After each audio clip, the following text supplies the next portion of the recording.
Na verdade, foi ele, né, que correu atrás de tudo. E, ele, Marcos? Chegou um dia lá e ele falou, ó, estamos indo pra Brasília. Eu falei, oi? Fazer o que lá em Brasília, né? E aí ele me explicou tudo. Tinha um cara lá que estava disposto a ensinar a gente a fazer o pão de queijo. E chegando lá, ele ensinou a gente a fazer uma receita mineira mesmo, né? Com pão de queijo meia cura, que é o verdadeiro pão de queijo, né? E eu adorava o pão, eu achava muito gostoso, né? Afinal de contas, eu também sou mineiro, né? E só que quando a gente trouxe esse pão para São Paulo, que a gente começou a vender, eu até conseguia vender para o dono da padaria. Mas quando chegava lá no cliente final, que é o paulistano, né? Refugaram, falavam que era azedo e que era um pão muito forte, diferente, né?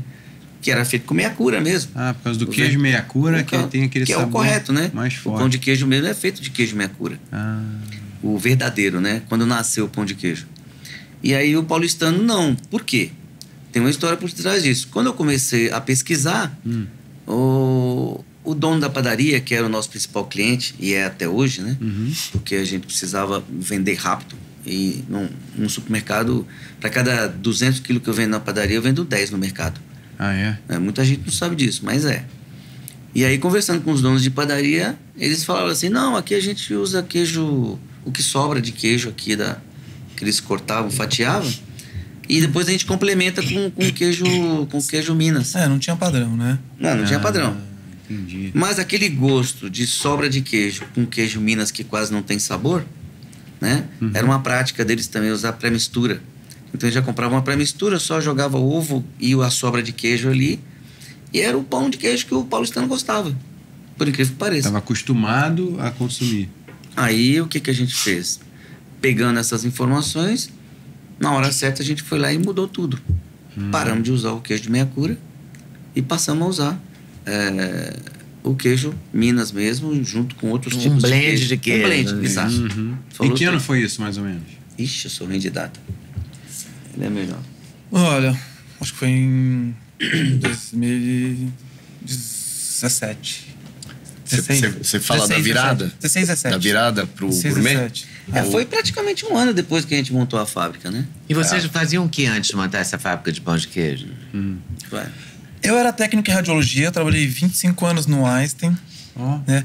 E trabalhei no Einstein, no Sírio e no São Camilo ao mesmo tempo, né? Trabalhei nesses 3 hospitais. Mas eu queria empreender, né? E ele que já era empreendedor desde sempre, eu resolvi montar Vocês eram amigos? Desde os 11 anos de idade. Desde 1979, 80. Caramba. Então a gente se conhece desde essa época, que ele batia na minha porta lá. Eu achava que ele queria fazer amizade comigo, mas ele estava interessado na minha irmã, né? Acabou que ficou comigo. Nada da minha irmã. Até hoje, né? Mas a gente é amigo desde essa época e eu queria empreender, né? Estando trabalhando em 3 hospitais, queria começar a ter o meu negócio próprio. Até porque era cansativo trabalhar em 3 empregos. E ele me indicou a fazer a sociedade com um cara com recarga de cartucho, locação de impressora. Né? Foi o meu primeiro sócio, né? Depois não deu muito certo. Ele passou a ser meu sócio. E a gente ainda tá falando em cartucho de impressora. Cartucho, porque o CNPJ é o mesmo. Recarga de... o CNPJ, a gente transformou o cartucho em pão de queijo. Meu Deus do céu, isso tá dentro da lei. Sim. Totalmente. É só mudança de KNAI, Não, porque uma mudança é só o CNPJ, mudança de KNAI. Você muda o KNAI, mas estávamos indo bem até que o dólar caiu muito, chegou os chineses, cartucho que a gente recarregava R$80, o chinês vinha com tudo, sem nada, a 30. Zero, ou seja, tinha época que nosso funcionário estava praticamente ganhando a mesma coisa que nós, porque acabou o nosso faturamento. Aí, vamos fazer alguma coisa? Outro dia a gente conversou com mudar o ramo? Alexandre Ostroviec da Multilaser. A empresa também começou recarregando teve cartucho. o pico e a queda. A gente comprava muito deles. Porque era muito caro, né? A gente comprava muito da Multilaser. Você comprar um cartucho da HP 0 era coisa de R$600. A recarga era 180. E tinha até aquele meme, né? Da coisa mais cara do mundo. Era a tinta de impressora. Se fosse encher uma lata de souvenir com tinta de impressora, era mais caro do que diamante, sei lá. Agora, eu acho que a gente tem que explicar. Eu preciso de uma explicação razoável para mudar de cartucho para pão de queijo. Mas é muito básico.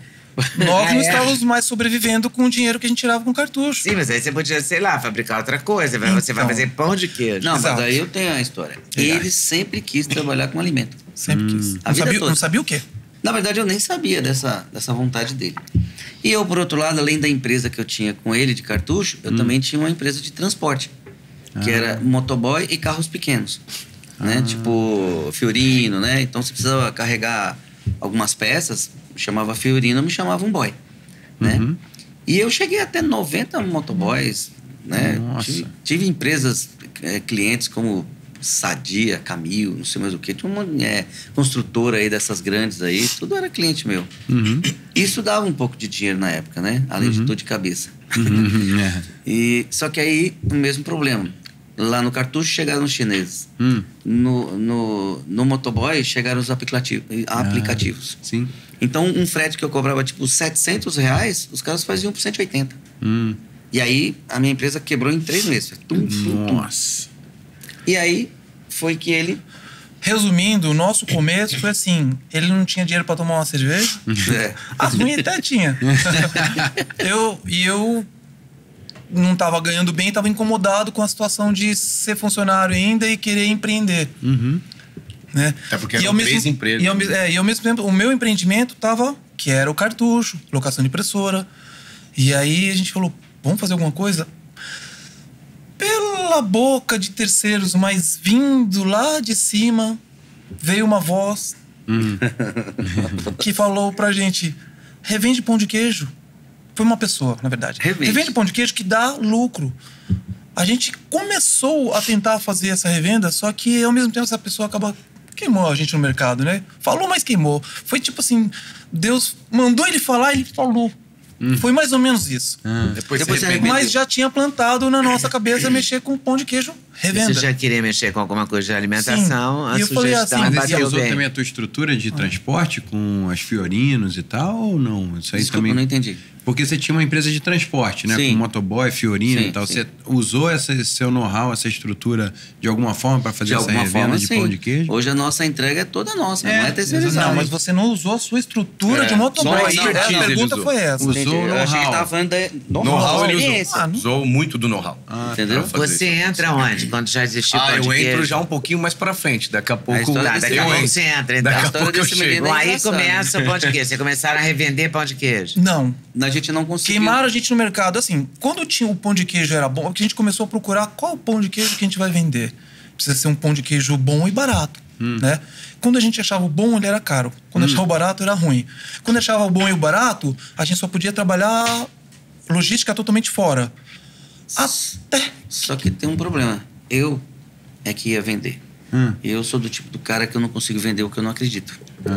E, ó, essa barriguinha aqui não é por um acaso, eu sou gordinho. ele manja. Gordinho é chato pra comer. Eu sou chato. Apesar de ser gordinho, nossa senhora, eu sou péssimo pra comer. Tem lugares que eu viajo, eu passo fome, porque eu não consigo comer a comida dos caras. Então, tudo que eu comia eu não gostava. Não gostava. E aí, foi aí que quando a gente... Esse pão que a gente foi fazer lá, eu gostava. Foi, pô, que pão gostoso, é mineiro. Esse pão lá de Brasília? Me remeteu às minhas raízes lá, né, de Minas Gerais, né? Você tá pulando a parte que a gente começou a fazer o pão de queijo. Não. A nós fazer o pão de queijo, nossa receita. E era boa a receita? Não, nem a gente conseguia comer, tão ruim que era. A nossa primeira receita, a gente não conseguiu comer. Era ruim demais. Não, mas de qual que você tá falando? Da que a gente aprendeu em Brasília? Então, a gente... antes de Brasília. Antes a gente tentou fazer uma receita. Ah, não. É que isso aí eu nem conto, sabe por quê? A gente ia no mercado, comprava polvilho azedo, meio quilo de queijo lá, ralava e fazia aquele pão de queijo mesmo, verdadeiro, escaldado, com leite, óleo, não sei mais o que você esquentava. Mas isso aí a gente fazia tipo 1 quilinho ali, dava pra todo mundo comer, ninguém gostava. Mas você pulou a parte que ela quer saber. Como é que a gente começou a ir pra fabricar. Como é que vocês chegaram em Brasília, Exato. entendeu? Aí foi com ele. Então, mas quando a gente... E esse pão de queijo que vocês faziam era péssimo. Era péssimo. E a gente não queria... industrializado, que a gente aprendeu em Brasília. Não, tô falando esse que vocês faziam amadoristicamente. Sim, mas antes da gente começar a fazer, a gente não conseguiu revender, achar uma revenda de logística. Porque ou era caro ou era ruim, era caro ou era ruim. Essa pessoa falou pra gente... Foi aí que eu olhei pra ele e falei assim, pô, ninguém quer vender pra gente? Vamos fazer nosso próprio pão de queijo. Foi. Independente da morte. Meio que eu fiquei irritado na hora que ninguém queria... Um queria vender, outro é ruim, outro é caro. Vamos fazer nosso próprio pão de queijo. Foi aí que a gente começou a fazer o nosso próprio pão de queijo, que nem nós conseguimos comer tão ruim. E aí, gostou desse corte? Gostei muito, mas eu acho que vocês devem assistir a entrevista completa, que está no YouTube, Leda Nagli, esperando por você. Essa série Hoje Nagli, o Encontro de Gerações, está imperdível. Vale a pena conferir, hein? Com certeza, se Deus quiser.